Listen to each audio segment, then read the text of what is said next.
You can save your dog's life. You can do that by teaching your dog this: come. Both the physical, because dogs pay attention to that more than they do our voices sometimes, and the word come, which is a location as much as anything else, which I'll explain. It means you appear facing me no matter where you are when I say that word.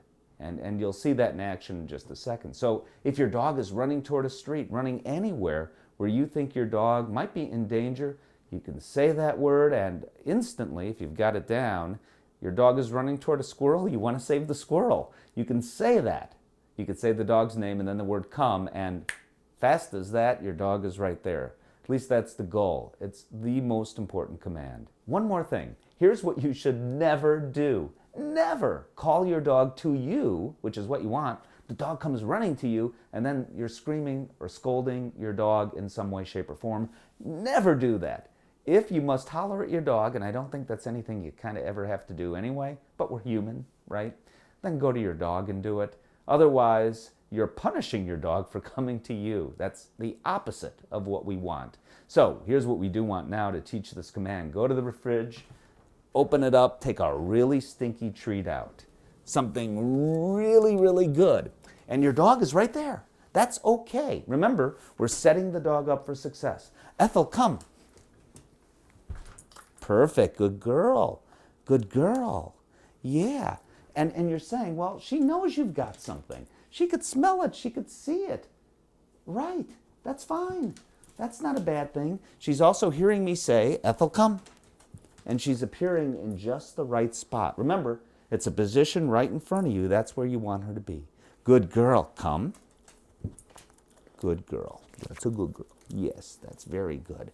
So step number 2 is whenever you're going about your business around the house, call your dog to you. Make it a part of your daily thing, you know. So you're watching television, commercial comes on, dog's in the next room, call your dog's name and have her come to you. Keep some treats in your pocket so you have something to give her. You don't have to give her the treat every time. In fact, if you give her the treat every other time, every third or fourth time, it becomes sort of like the lottery. It becomes even more enticing to the dog. So don't give the treat every time. Step number 3 is when your dog is now distracted, doing something else your dog is having a great time doing, like playing with a friend who's over to visit, call your dog to you. If your dog comes to you, then immediately, even when distracted, you got something right. Ethel, come. You shouldn't have to yell or scream either. Good girl. That's such a good girl. Good girl. Yes. Good job. So step number 4 is actually also kind of a game. It shows games can be, well, games can be for training too. The dogs can not only have fun, but they can learn at the same time. So there's my dog Ethel down the hall playing with a friend of mine, and I'm going to call her to me, see if it works. Ethel, come! And it's working. Good girl. But now it's your turn. Ethel, come! And you just go back and forth a few times. Great on a rainy day too. It tires the dogs out. You have kids doing this. Ethel, come! And it tires the kids out too, as well as the dog. Good girl. Ethel, come. Good girl. Perfect.